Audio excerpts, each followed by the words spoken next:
bem-vindos ao Pergunta Simples, o vosso podcast sobre comunicação. Estamos em tempo de eleições, um dos mais fascinantes laboratórios do exercício da comunicação.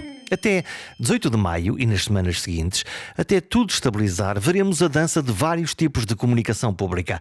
A política, em primeiro lugar, a do marketing e a institucional, todas a rodar num palco mediático.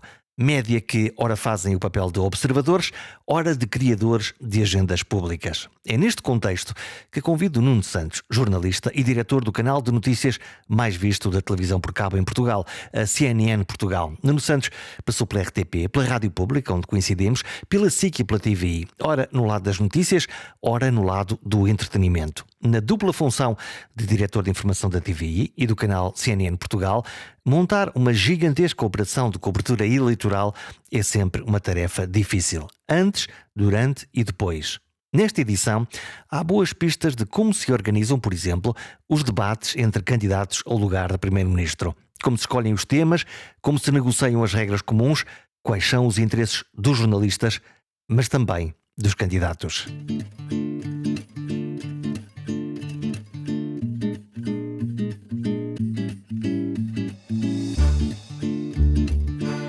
Os debates já começaram, as equipas de reportagem estão na rua e as caravanas políticas também. As mensagens já enchem as redes sociais. Estão aí as eleições. Mais uma vez, o país vai escolher um governo e, como sempre, a imprensa, os mídia, são chamados a cumprir o seu papel de relatar, de explicar e de analisar. Nada de novo, certo?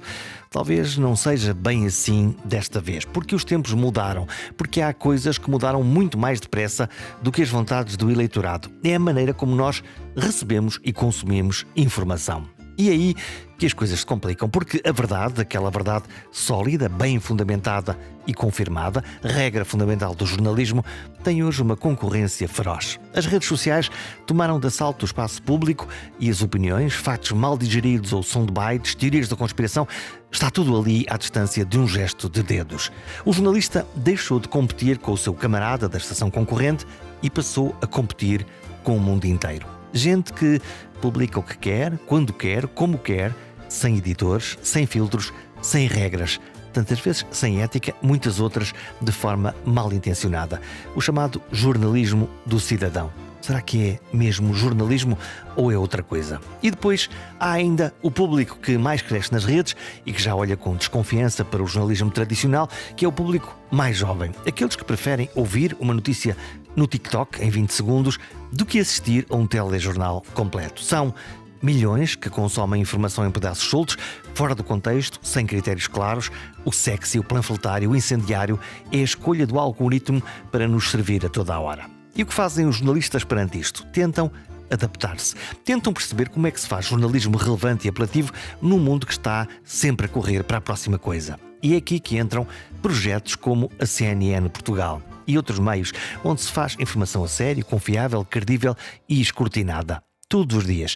A CNN Portugal, quando nasceu, prometeu trazer esse jornalismo sério e factual com um selo de qualidade e que carrega décadas de história da marca-mãe nos Estados Unidos, a CNN Internacional. Mas será que isso é suficiente num país onde a informação já não é bem recebida e é até disputada? Porque hoje já não basta fazer bem, é preciso que alguém do outro lado queira ver e queira ouvir. A campanha eleitoral que agora começa vai ser um teste real a este modelo, porque cobrir umas eleições em 2025 não é o mesmo que cobri-las em 2015 ou em 2005. Agora, cada acontecimento é imediatamente desmiuçado, comentado e até distorcido e partilhado por milhões de pessoas. Muitas vezes, mesmo antes desse acontecimento chegar aos canais mais oficiais, aos canais mais comuns da imprensa tradicional. E então, como é que se trabalha assim? Como é que se garante que o jornalismo de qualidade sobrevive e se faz ouvir num mundo onde a gritaria é mais audível do que a conversa sensata? Há uma outra questão também que se impõe, a questão da credibilidade, se calhar a questão fundamental. Porque se o jornalismo perdeu a sua aura de autoridade intocável, isso não aconteceu por acaso. Os erros existiram e seguramente vão continuar a existir. Os enviesamentos, intencionais ou não, acontecem e a verdade é que o público hoje está mais atento e mais desconfiado. Falar sobre eleições é falar sobre imparcialidade. E mais do que nunca, essa imparcialidade tem de ser sentida. não apenas proclamada, porque nada nos serve repetir que um canal é independente se depois não se notar esse esforço na prática diária. Neste episódio vamos explorar tudo isto, vamos perceber como é que um canal como a CNN Portugal se prepara para cobrir este evento tão relevante para as nossas vidas como umas eleições legislativas, num ambiente mediático em que a verdade não tem só concorrentes, tem também inimigos declarados. Fazer televisão em 2025 é diferente do que era fazer televisão há 10 ou 20 anos. Os canais de notícias são agora uma espécie de modelo híbrido entre aquilo que sempre foram, bastiões de jornalismo factual, credível e ponderado, e o que precisam de ser para sobreviver. Produtos ágeis, ávidos por captar a atenção dos públicos que já não sentam em frente a um ecrã durante uma hora seguida e atraí-los para essa informação. Mas será que essa agilidade não pode comprometer a qualidade da informação? Será que o jornalismo consegue resistir à tentação de se tornar um espetáculo apenas para competir com o entretenimento frenético das redes sociais? E depois, há claro a questão das fake news, das notícias falsas, das notícias mentirosas. É um contrassenso chamar-lhe notícias a coisas que não são notícias.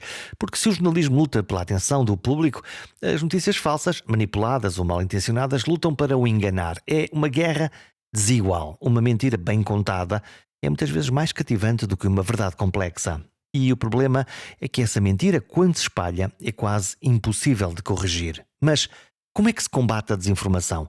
Com rapidez ou com rigor? Com verificações intermináveis ou com uma presença constante e quase intuitiva nas plataformas digitais? No programa vamos falar sobre isso. Vamos perceber como se cobra uma eleição em pleno 2025, quando os partidos comunicam diretamente com os eleitores através das redes sociais, quando os jornalistas têm de competir com influenciadores e canais de opinião que não jogam segundo as mesmas regras.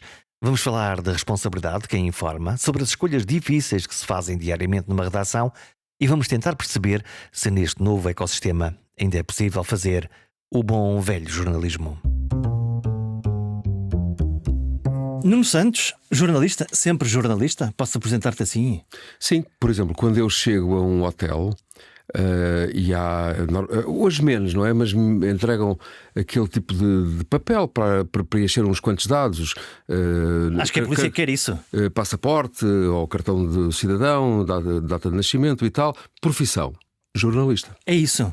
É o que eu coloco sempre. Mas depois tens aí umas medalhas, não é? Que é diretor da CNN Portugal, diretor de informação da TVI. Sim, e de facto ao longo da minha vida eu nem sempre fui jornalista, ou melhor, eu entrei e saí do jornalismo algumas vezes. E como é que te aguentas sem fazer jornalismo? Ouvi dizer que é um vício. É um vício no sentido que eu gosto, mas nas épocas da minha vida em que eu estive a fazer outras coisas, designadamente em que eu estive do lado na rádio diz-se do lado da música, na televisão diz-se do lado do entretenimento ou da ficção ou da programação, eu também gostei dessas fases da minha vida, porque isso significa lidar com outros géneros, outros fragmentos, outros momentos da indústria que são igualmente muito estimulantes. São talvez tão ou mais estimulantes que o jornalismo. Aos jornalistas, eu tenho alguma dificuldade para explicar isto, mas, por exemplo, produzir um grande programa de entretenimento como o The Voice, eu não o fiz em Portugal, mas fiz-o em Angola, imagina. Em Angola? É extraordinário. Produzir um programa para o qual uma certa elite olha de lado, como o Big Brother. Porque é que a elite olha de lado para o Big Brother? Olha de lado, mas vê. Olha pelo buraco da fechadura. Sim, porque é um grande formato de entretenimento. Então, mas o que é que nos incomoda? Porque supostamente aquilo que... O Big Brother é um projeto de grande sucesso, basta ver as audiências desde sempre. Está a fazer 25 anos. É um programa que mexe com as emoções das pessoas. E quando apareceu, era verdadeiramente revolucionário. Hoje é quase comum... todos sabermos a vida de todos, digamos assim, não é? Aquilo estimula-nos o nosso voyeurismo, de alguma maneira. Absolutamente, isso normalizou-se. Mas eu recordo-me, e à época eu trabalhava na SIC, e o Big Brother apareceu na TVI, onde eu trabalho hoje. E eu recordo-me que houve na sociedade portuguesa uma enorme campanha contra essa ideia de nós estarmos a ver a vida dos outros em 24 horas, em direto. Sobre 24 horas em direto.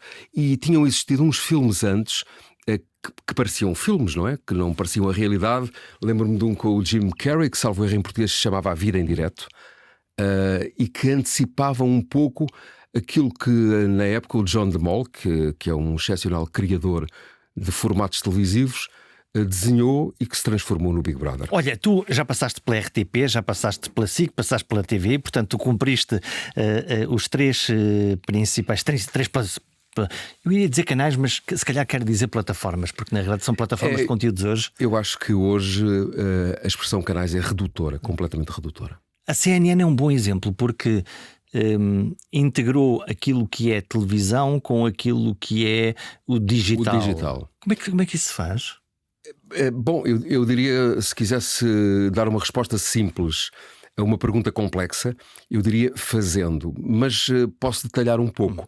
E até com um exemplo. Hoje o CEO da CNN, à escala global, chama-se Mark Thompson. Como e onde é que eu conheci o Mark Thompson? Quando era diretor de programas aqui da RTP. Ele, à época, era o diretor-geral da BBC. Isto estamos a falar alguns de 2003, 2004, por aí. Uma conversa de dois homens do serviço público. Sim, eu encontrei-o em reuniões, encontros do serviço público. E uma das principais missões que o Mark Thompson tinha à época era à época, efetivamente, porque passaram 20 anos, era a da digitalização da BBC. E ele explicou em algumas dessas reuniões que passos é que estava a dar para transformar a BBC de um operador de televisão e de rádio analógico para um operador de televisão e de rádio digital. O lançamento do BBC Player, por exemplo, que de certa maneira tem aqui o espelho no RTP Play, que é uma montra muito boa e que foi das primeiras em Portugal. E o Mark Thompson conseguiu dar passos enormes na BBC, que é um operador público, desde logo pesado. E depois, porque é que eu estou a falar dele? Porque quando ele saiu da BBC em 2012, um inglês, ele foi recrutado pelo New York Times, um grande jornal em papel americano, e a principal missão que ele tinha era a digitalização do New York Times. Podemos ouvir hoje os magníficos podcasts que o New York Times tem. E o Mark Thompson chegou aos Estados Unidos e disse: bom, o que é que nós fazemos bem? Um jornal em papel. E vamos continuar a fazê-lo bem. Temos uma divisão na empresa que sabe fazer bem o jornal em papel. É provável que ele vá vender menos nos próximos anos do que vende hoje, e isso aconteceu, mas temos que fazer um grande conteúdo no digital e, sobretudo, torná-lo um conteúdo rentável. E fez isso. Na década seguinte, entre 2012 ou 2013 e 2023, foi isso que o Mark Thompson fez. E agora, quando ele chegou à CNN, a primeira coisa que ele disse foi: nós temos que evoluir de uma grande marca de televisão que nós somos para uma grande marca de televisão, para uma grande marca digital que nós temos que ser. E ele já está a fazer isso. E como é que isso impacta no nosso trabalho, no trabalho, digamos, das afiliadas, que é o que a CNN Portugal é em relação à CNN americana?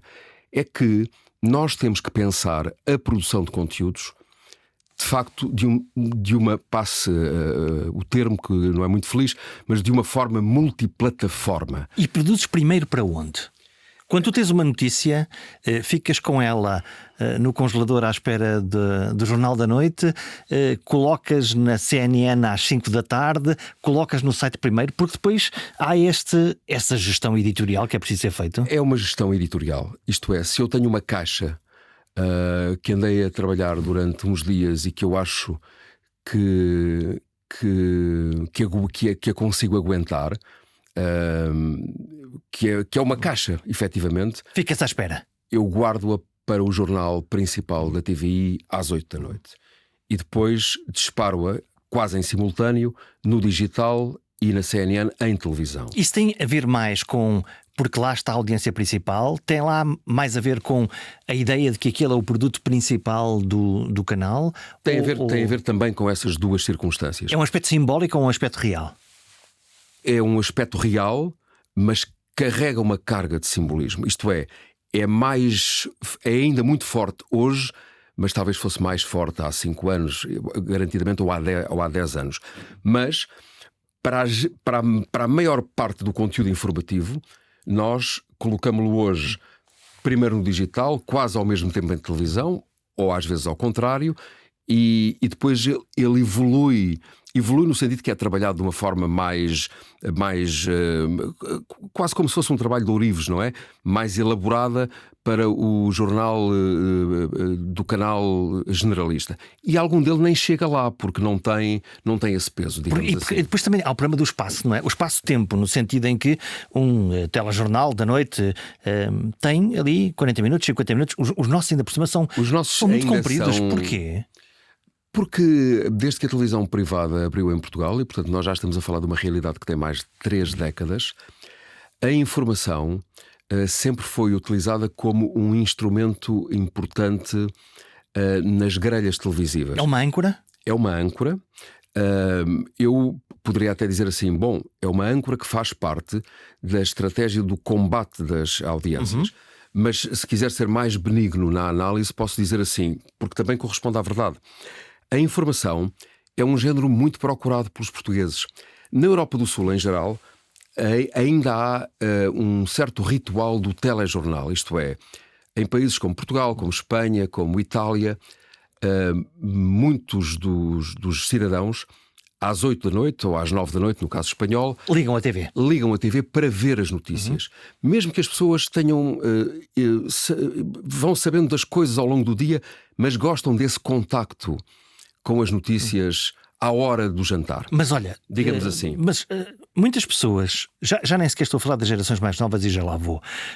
Quando nos apetece ver notícias, e Portugal é um país farto de canais de notícias, farto no sentido de muita fartura, ligamos a qualquer hora, se eu quiser, às 3, às 4, e vou sendo informado. E raras vezes, exceto nessas tais caixas, nas caixas, nessas coisas extraordinárias em que eu sou surpreendido, diria que 80% do conteúdo eu já o conheço genericamente. Sim, mas isso não inibe que haja um número ainda muito, muito significativo de pessoas que não viram. Não te consigo dizer se não viram, mas mesmo que tenham visto, querem às 8 da noite ter o contacto com a informação, se quiser, sistematizada, hoje em dia mais trabalhada, explicada.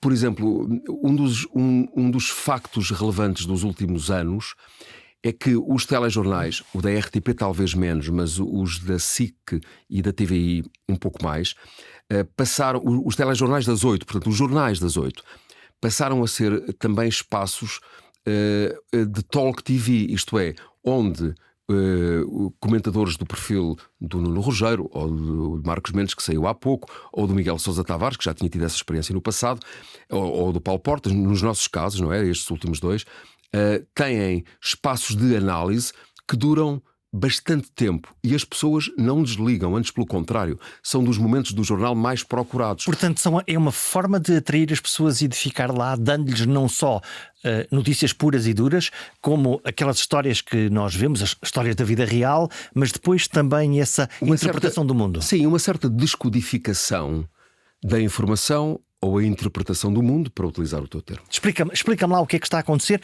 Olha, a relação com os pivôs, porque nós quando vemos um serviço de notícias e a cadeia é muito complexa até chegar ao momento em que algo é transmitido, desde a direção, desde o editor até o próprio repórter, mas há aquela relação que nós temos com o pivô ou a pivô, que estamos a olhar. Ainda conta para ti esse fator, ou o pivô devia ser transparente e não existir? Estou a perguntar-te isto porque há momentos em que nós vemos que o pivô fez as perguntas certas e que nos sentimos representados, e há momentos em que temos aquela sensação de que se calhar ocupou demasiada antena, ocupou demasiado espaço na Câmara. Não, eu acho que quando estamos a falar sobretudo das televisões generalistas, a figura do pivô, mesmo que isso esteja apenas no subconsciente do espectador, conta. É a credibilidade? É a credibilidade, é o hábito e é a confiança. Se nós pensarmos nos 3 canais, qualquer deles tem no ar pessoas, falemos dos nomes, o José Rodrigues dos Santos na RTP, o Rodrigo Guedes de Carvalho na SIC, o José Alberto Carvalho na TVI, que estão no ar todos os dias há mais de 30 anos. São da família. Sim, nós crescemos, envelhecemos com estas pessoas. Portanto, elas de uma certa maneira fazem parte da vida de cada um de nós, mesmo que isso não nos ocorra no dia a dia. E quando elas não estão lá, e às vezes não estão, ou porque estão de férias, ou porque, nos casos, foram enviados a um sítio qualquer, eu acho que os espectadores sentem a falta. Não deixam de ver o noticiário. E claro que ao longo dos anos foram entrando pessoas e portanto houve um rolamento também, é inevitável. Mas esses 3 nomes, se nós pensarmos especificamente nessas 3 pessoas, 30 anos é muito tempo. Eu lembro-me quando os canais privados começaram, eles entraram no ar também. O José Rodrigues Santos até já estava no ar. No fundo estavam os 3 no ar, mas em sítios e em nichos diferentes. Mas eram muito novos. E portanto foram fazendo esse... E ganharam uma gravitas, ganharam, sim, claro que sim. Olha, estamos num momento muito particular que imagino que seja muito interessante para os mídias no geral e para as televisões em particular, que é, estamos num momento pré-eleitoral. Na realidade nós temos aqui temos um momento da guerra, temos um momento do Trump e temos um momento da eleição. Digamos, eu desmistificando um pouco isso, diria assim: só não é um momento muito especial porque nos habituámos. Porque vamos para a 3ª eleição em 3 anos. Mas enfim, isso é um pouco de ironia. Na verdade, um momento eleitoral é sempre, para os mídia como para os atores políticos e, digamos, para o país, para os cidadãos, um momento diferente. Nota-se nas audiências a maior procura de informação nesta altura, ou ainda não? Neste exato momento em que estamos a conversar, ainda não, mas nas próximas semanas vai notar-se. Olha, qual é a estratégia? O que é que se faz numa campanha? Como é que se planeia uma campanha? Porque estamos a falar de uma operação que as pessoas provavelmente não têm ideia da complexidade que é andar a palmilhar o país atrás de, pelo menos, imagino, 10 candidatos, no mínimo, com especial ênfase normalmente naqueles que nós vemos como potenciais primeiros-ministros. Como é que é montar esta operação? Bom, há uma dimensão logística bastante complexa e depois, mais importante, há uma dimensão editorial que nunca pode ser menosprezada, pelo contrário, é mesmo a mais relevante. Como é que se escolhe o que se passa e o que não se passa? Vamos por partes. Quando nós falamos da dimensão logística de uma operação como esta, no nosso caso, e julgo que não vai diferir muito em relação aos outros, nós vamos ter mais de 20 equipas na estrada. Isso significa um enorme esforço financeiro, mas isso é o que é, mas também uma reorganização da redação durante esse período, que são mais de 2 semanas, toda a campanha eleitoral e ainda uma fase da pré-campanha, digamos assim. Nós já estamos em campanha, certo? Sim, nós já estamos em campanha, mas neste momento essa operação com essa envergadura ainda não está no terreno, vai estar a partir de um certo momento. Depois há a montante dessa fase, há toda a fase de organização dos debates, discussão com as candidaturas, alinhamento das datas. Falamos sobre isso. Como é que é essa discussão? O que nós não sabemos? O que tu não sabes é o que não se pode saber. Os candidatos escolhem perguntas? Não, os candidatos não escolhem perguntas.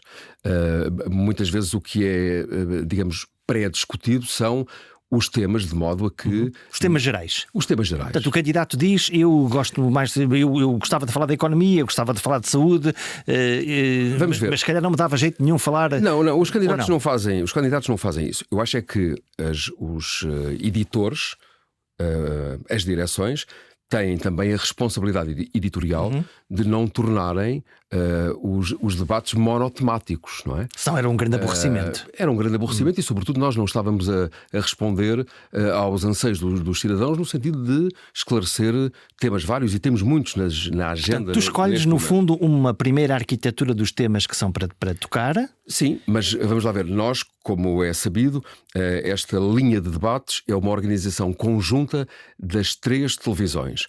Agora, a partir de um certo momento, feito o contacto com os partidos, aceite o princípio, feita a divisão dos debates, depois cada um corre na sua pista, com respeito, obviamente, pelos parceiros, mas cada um corre na sua pista, organiza, tem os seus entrevistadores, tem a forma como conduz o debate. Afina o estilo. Afina o estilo, o que é que se passa antes do debate, o que é que se passa a seguir ao debate. Olha, o que é que são regras comuns que estão discutidas nesse preâmbulo, antes da gente ver o debate?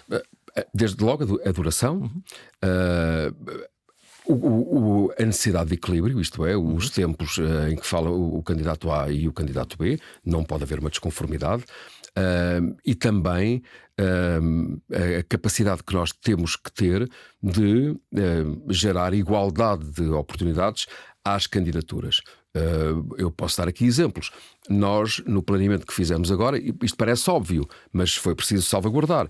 Nós não vamos ter debates num dia em que há um jogo da Taça de Portugal às 8h45 da noite. Quer dizer, era canibalizar aquilo que estava a acontecer e provavelmente podia ninguém ver, não é? Nós não vamos ter debates na Sexta-feira Santa e nesse fim de semana. Não vamos ter debates no feriado do 25 de Abril e nesse fim de semana. Portanto, isto é, fizemos um conjunto de salvaguardamos um conjunto de situações que achamos que valorizam o trabalho e também dão oportunidade aos candidatos para se expressarem para mais pessoas. Portanto, tu vais à procura no calendário e no horário uma data e uma hora que consiga oferecer não só aos espectadores uma boa altura para ver os candidatos e para acompanhar estas entrevistas, como também, por um lado, oferecer aos próprios candidatos um tempo de antena no sentido, enfim, menos dogmático, mas onde eles possam expressar as suas ideias. Sim, mas talvez valha a pena dizer o seguinte: eu não tenho a ilusão, e acho que os partidos também não têm, que o que é dito no debate começa e acaba naquele momento de televisão. Há um pré e um pós? Mas um pré e um pós. Não apenas, muitas vezes o que nós ouvimos dizer é assim: não, mas hoje em dia é quase mais importante o que é dito pelos comentadores antes e depois. Também podemos discutir isso se tu quiseres, mas o meu ponto não é esse. O meu ponto é o seguinte: é que quando eu digo que não se esgota, é que o que se passa naqueles 30 minutos de televisão é depois potenciado nas redes dos próprios partidos e coligações, mas também dos cidadãos em geral. Isto é, o que é dito, favorável ou desfavorável, a favor do candidato, um lapso que é cometido, um erro que é apontado, isto é, aquilo vive durante muito mais horas e, em alguns casos, dias. Há um efeito multiplicador? Claro, e isso é que é a diferença. Vamos ver, nós quando falamos de debates televisivos, talvez a primeira coisa que nos venha à memória... Olhe que não. Do Álvaro Cunhal com Mário Soares. Mas o que é facto é que nesses debates dos idos de 70 não havia internet nem redes sociais. Aquilo esgotava-se daquilo naquele momento. Certo. Acontecia, nós víamos... Acabou, discutíamos no café eventualmente e o assunto morria. Nem mais. Em termos de comunicação pública, no fundo. Ora, a comunicação política hoje é radicalmente diferente do que era nesses tempos. Mas nós podemos andar mais para a frente. Podemos andar para o tempo em que nós começámos na profissão. Isto é, nos anos 90 do século passado, ou mesmo no início deste século, a relação dos candidatos com os eleitores era muito diferente. Mais distante? Por um lado, mais próxima no terreno. Eles tinham que estar mais próximos do terreno. As famosas arruadas, o circuito aquele jargão. O circuito da carne assada. O circuito da carne assada e tal. Os partidos continuam a fazer essas ações de terreno. Precisam delas, porque elas depois também têm espelho nos mídia. Para estar com os eleitores ou para mostrar às televisões? Um pouco das duas coisas, para sermos francos. Mas se elas não aparecerem na televisão, elas têm menos força. Mas os agentes políticos sabem que uma parte da sua relação com os eleitores e até, sobretudo, com os novos eleitores, e novos eleitores eu não estou a falar de pessoas de 18 anos ou 20 anos, porque... quem está no Facebook estão pessoas de 60 anos. Captação dos indecisos.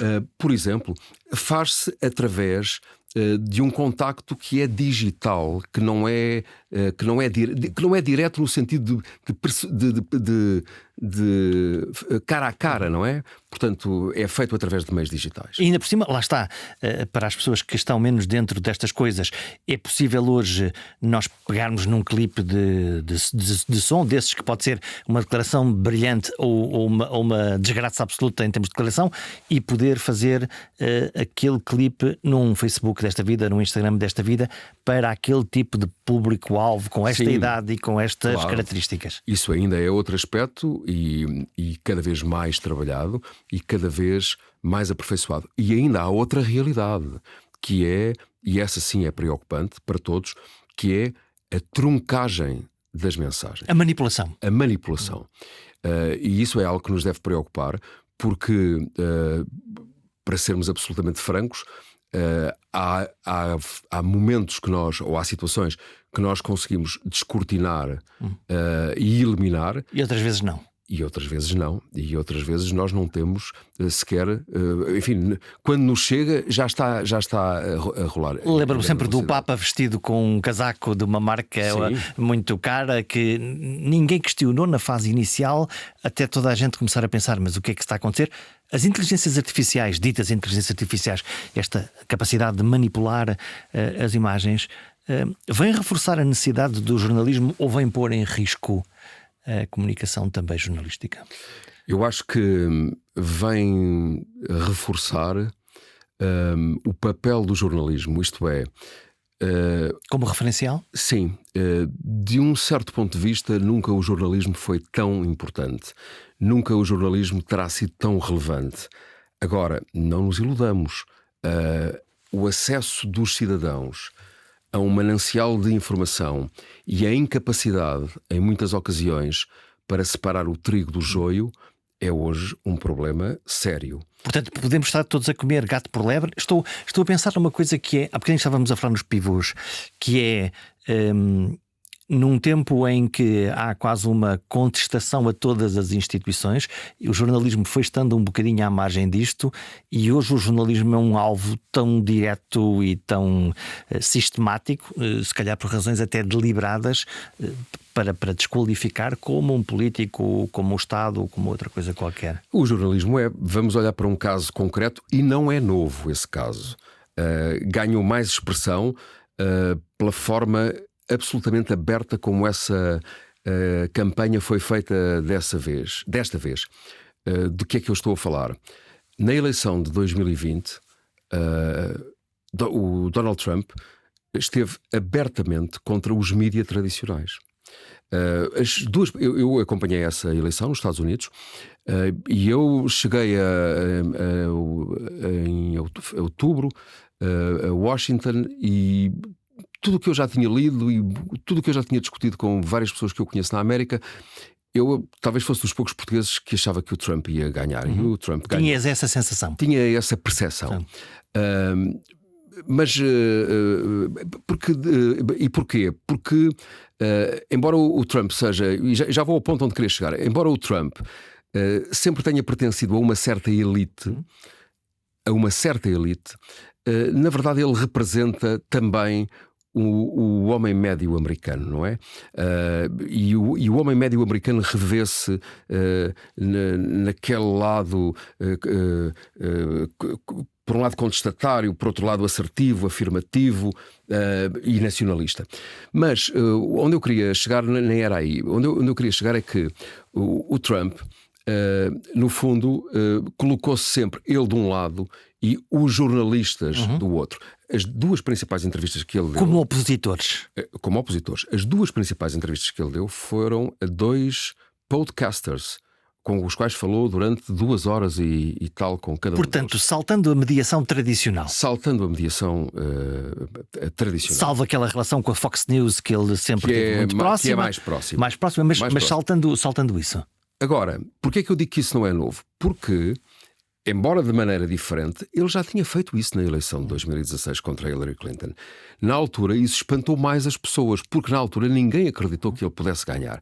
Agora, em 2020, a percepção era, bom, a eleição está muito próxima, ele pode ganhar, mas também pode não ganhar. E em 2016, o que se dizia era, bom, não vai acontecer. Isto não vai acontecer. Sim, e aconteceu.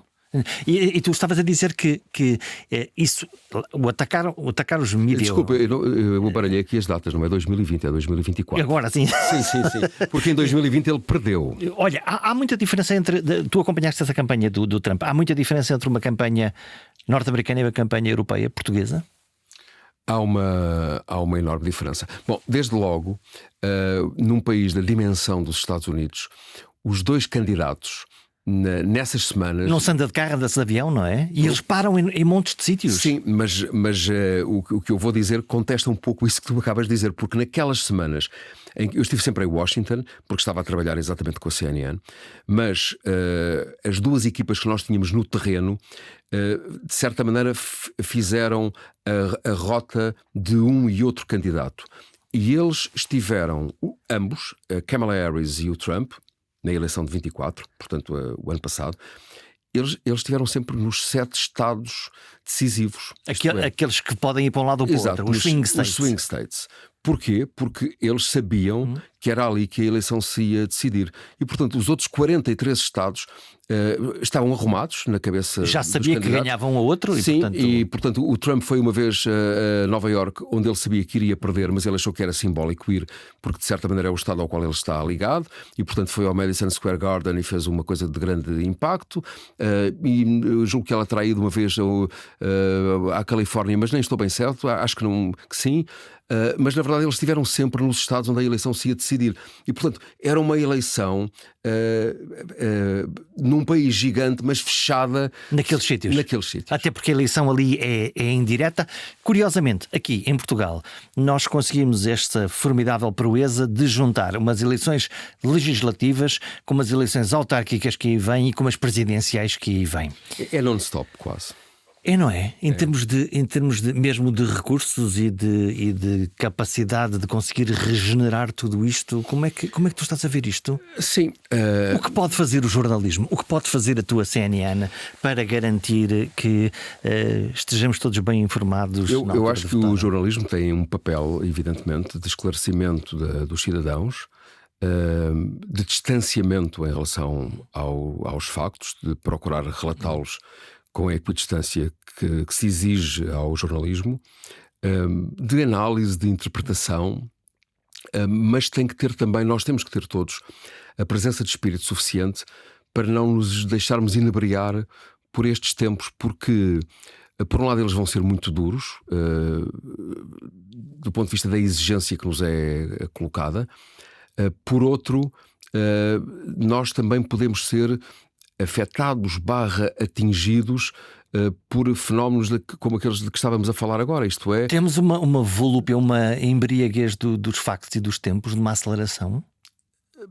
Temos hoje um dos maiores desafios que eu acho que há nas redações é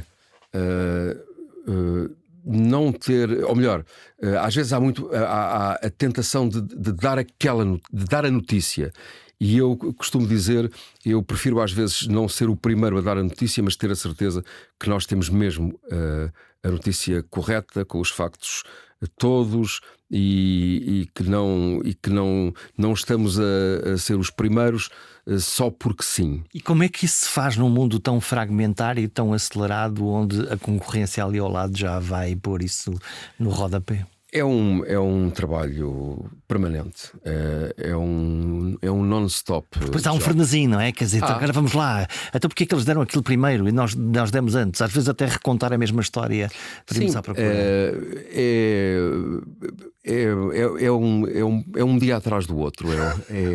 Não há outra forma. Olha, como é que é o teu dia-a-dia? Um teu dia típico? São dias longos, invariavelmente. Com aquela máquina chamada telemóvel, não é? Que sim, nos inferniza. Que nos inferniza porque nos mantém ligados sempre desde que acordamos até. Acordas a que horas? Como é que tu tomas o teu banho de informação? Ligas a telefonia ou ligas a televisão? Não, eu ligo a televisão. Eu ligo a televisão na CNN, imagina, na TV.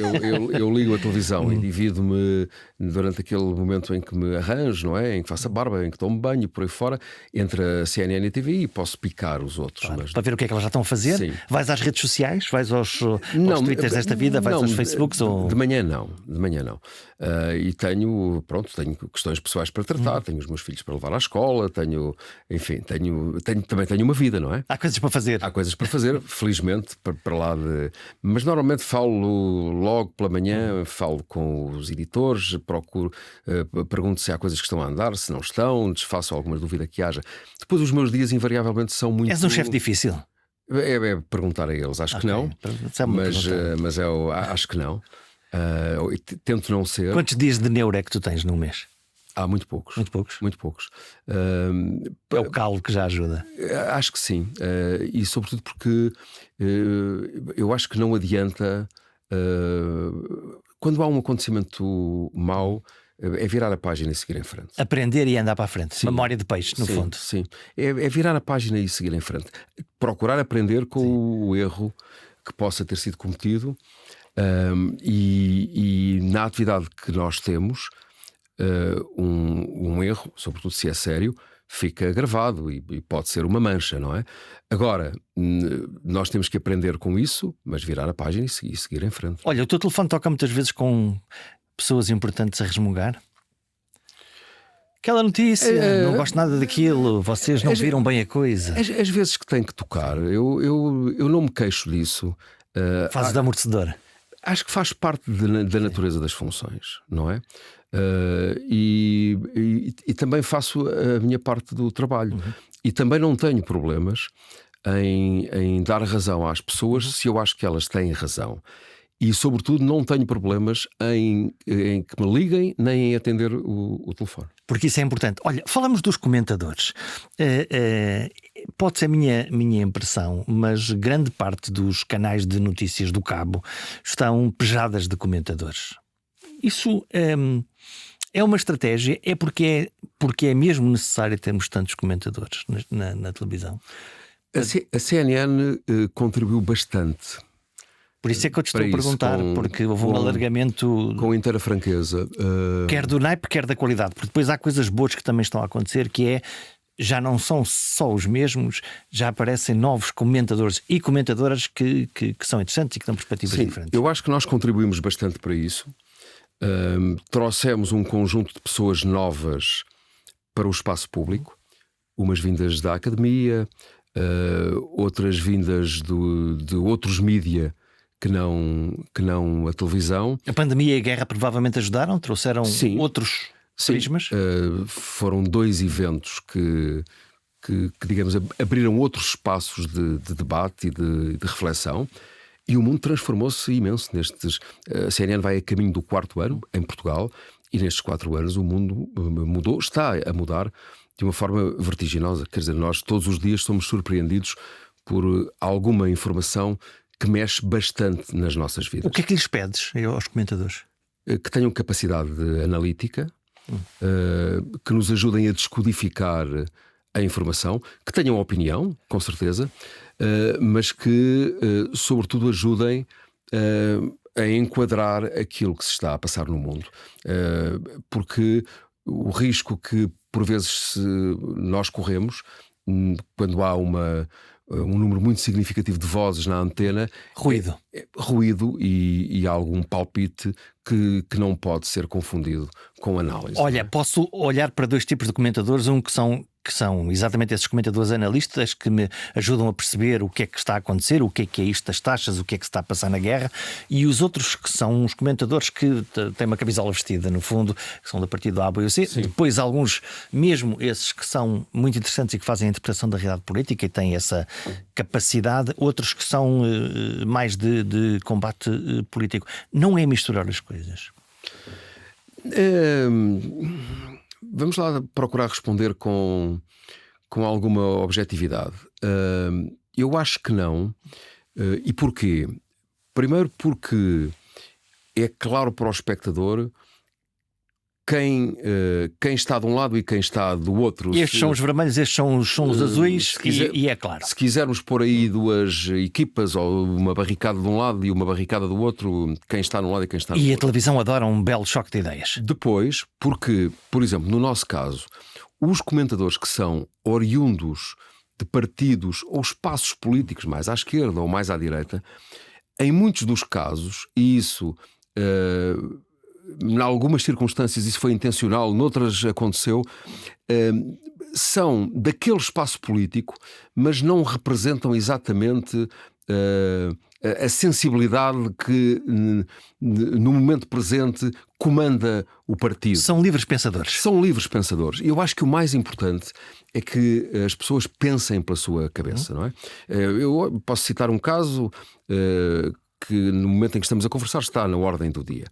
Porque é que eu adoro ter o Sérgio Sousa Pinto comigo, que acabou de dizer, faz agora um tempo que não quer ir nas listas do Partido Socialista? Porque tivesse ido ele nas listas do Partido Socialista ou não tivesse ido, como ele acabou por decidir não ir, o Sérgio é sempre um livre pensador. E portanto é um fora da caixa. Sim. E isso torna um boneco televisivo interessante. Isso torna uma personalidade interessante e também uma personalidade televisiva interessante.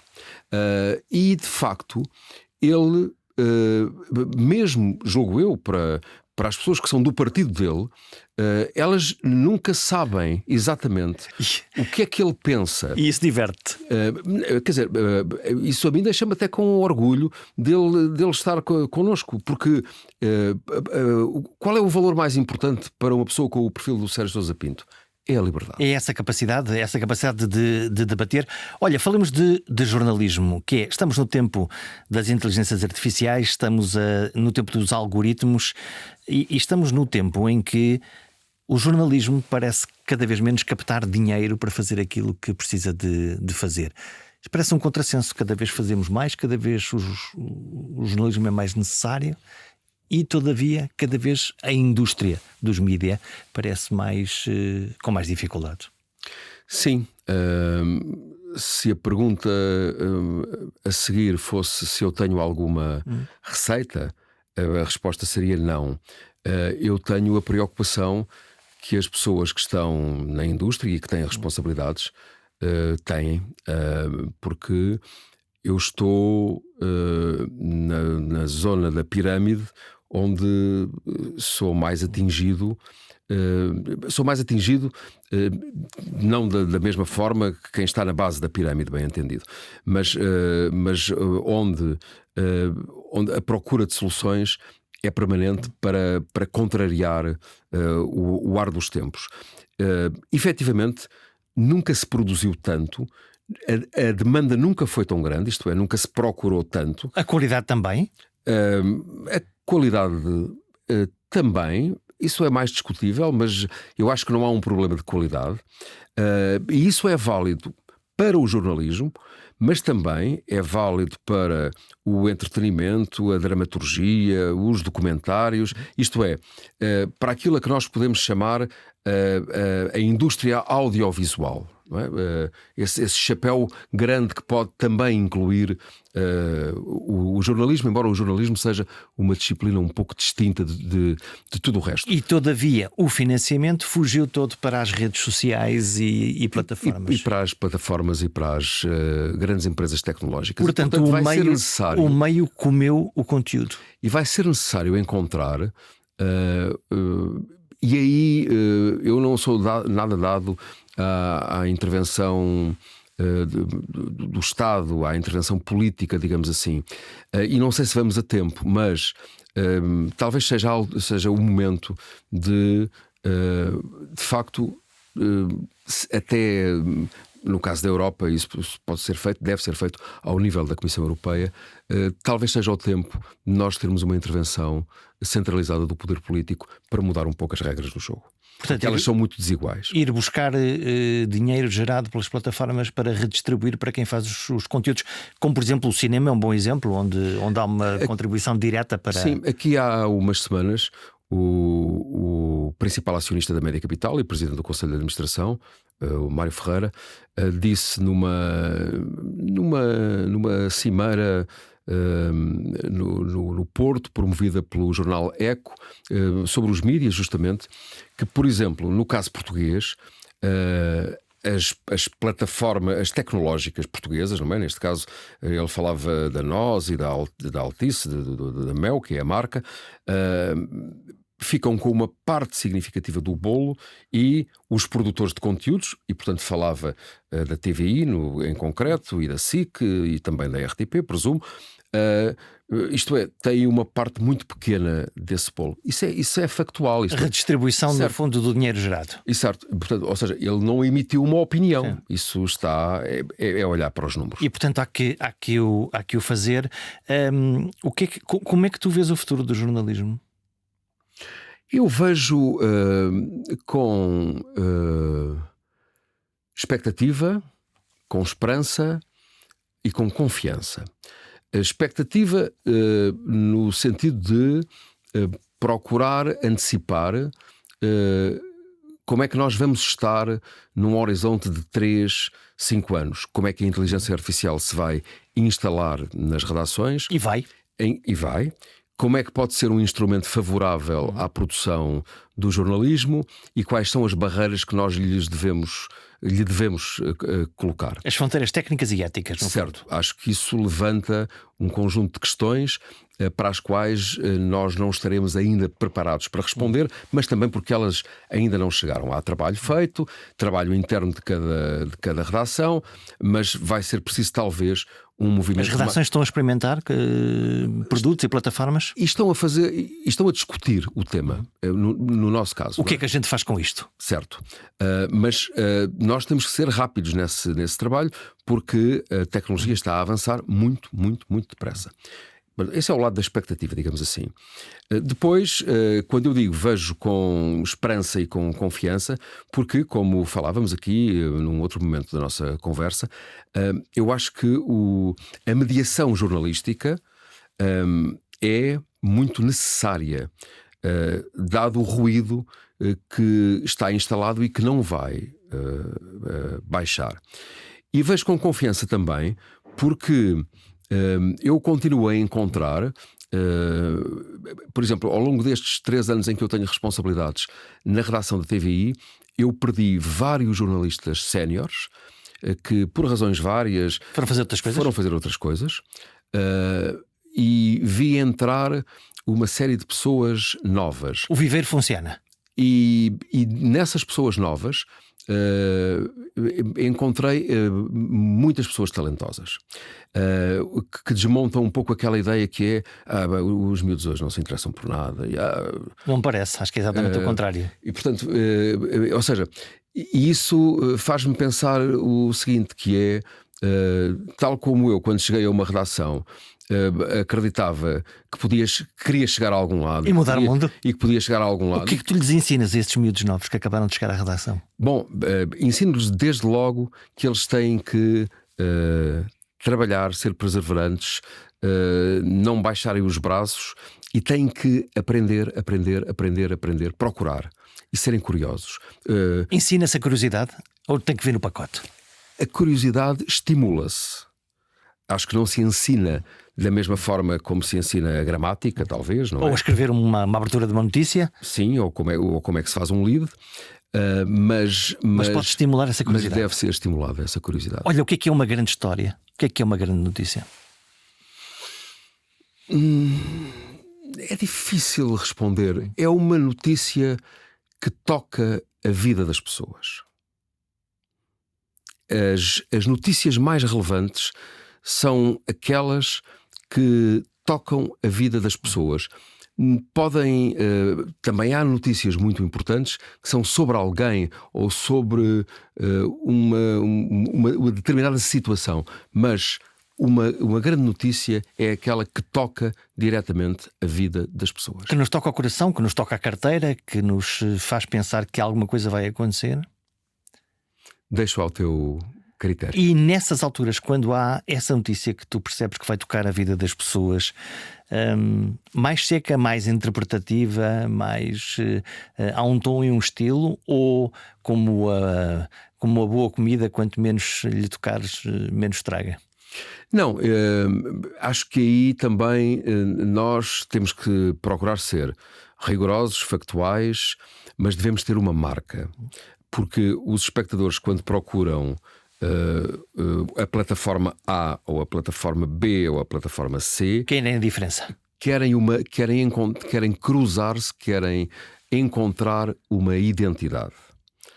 Portanto, querem verdade, não querem mentira, mas querem encontrar uma identidade. E uma das coisas que eu aprendi logo no início, aprendi isso com o Emílio Rangel, não há nada mais, uma das marcas mais importantes para um meio de comunicação social é ele ter uma identidade e saber para quem fala. O público-alvo, quem é que lá está? Certo. Não são todos, são alguns, é uma parte. Essa conversa nós tivemos a propósito da TSF, na época. Uhum. Para ele era muito claro para quem é que a TSF se dirigia, para quem é que a TSF trabalhava, a quem é que queria chegar. Neste caso eram os ABs, portanto as pessoas, aqueles que decidiam o futuro do país. Públicos urbanos, entre os 25 e os 55 anos. Hoje talvez essa faixa fosse um pouco diferente, porque a sociedade evoluiu, mas isso era muito claro. Quando nós falamos de uma televisão generalista, apesar de tudo, o leque alarga-se, porque ela trabalha, diria, para todos. E há horários e horários. E há horários e horários. Às 8 da noite nós temos O ponto médio? Temos um ponto médio e, sobretudo, temos, se calhar, a expectativa de que estão a ver-nos pessoas de todas as faixas etárias, de todos os pontos do país, de todos os estratos sociais. Há uma linha transversal da sociedade. Olha, como é que nós apanhamos o público dos miúdos? Que se calhar há a ilusão de que eles não veem notícias, mas de facto eles veem notícias, só que veem via TikTok ou via Facebook, já Facebook mais velho, seguramente TikTok, seguramente Instagram, mas são conteúdos que tu produzes na CNN que depois vão lá aparecer, quer dizer, e que eles voltam, mas eles não veem televisão como nós vemos, linear, não vão lá espreitar. Eles apanham fragmentos cada vez mais rápidos, cada vez mais diretos, cada vez mais entretidos. Como é que a gente vai resgatar esta gente? Eu acho que num primeiro momento, sendo capazes de falar essa linguagem. Ir lá ter com eles. Ir lá ter com eles. Depois perceber que, apesar de tudo, quando eles tiverem 30 anos, 2 filhos pequenos, vão crescer com o meio, vão ver outras coisas, vão olhar para a vida de forma talvez um pouco distinta de que olham agora quando têm 15 anos e vivem com um telemóvel na mão. Mas apesar de tudo, a mutação social e a relação das pessoas com os mídia alterou-se radicalmente nestes últimos 30 anos. E temos que ir à procura deles. Não vale a pena. O sítio onde eles estão. Com certeza. O que é que te falta fazer, Nuno? O que é que me falta fazer? Eu tenho dificuldade em responder a isso, no sentido que já fiz imensas coisas, das quais tenho muito orgulho e muita satisfação. Mas eu nunca acordo a pensar que estou na iminência de que estou a acabar qualquer coisa. Portanto, para mim, cada dia é um dia novo. Não tenho... Gostava de ter uma vida mais tranquila, confesso isso, porque... Dá-te para trabalhar quantas horas? Eu nunca trabalho menos de 12 horas por dia, nunca menos, sempre para mais. Portanto, isso sim, talvez esteja numa fase em que ambicionasse ter um pouco mais de distância e um pouco mais de tranquilidade. Mas eu sempre trabalhei neste setor, isto é, eu já dirigi os programas e já dirigi a informação, já produzi programas de entretenimento, já estive ligado a noticiários, a operações eleitorais, isto e aquilo. Está encrustado. Portanto, o que eu sei fazer é isto, e até aceito com naturalidade que hoje, em alguns destes géneros, haja pessoas mais novas, mais talentosas, porque isso é a natureza da vida, não é? Que há um momento em que chegam novas pessoas com novas ideias, novas formas de olhar para a realidade, e nós ficamos um pouco mais para trás. Acho que isso é o ciclo natural. As novas gerações já chegaram e isto é sempre uma boa notícia. Desengane-se quem pensa que os mais novos só vieram ver a bola. Eles produzem e consomem informação como qualquer pessoa mais velha, mas escolhem formas e fontes diferentes. Cabe aos média tradicionais adotar uma forma de os encontrar, estes novos públicos, sem prescindir da qualidade dos conteúdos informativos. E essa tensão é difícil de gerir, principalmente quando a credibilidade das fontes de informação passou a ser um alvo preferencial de quem não quer ser observado de perto. Até para a semana.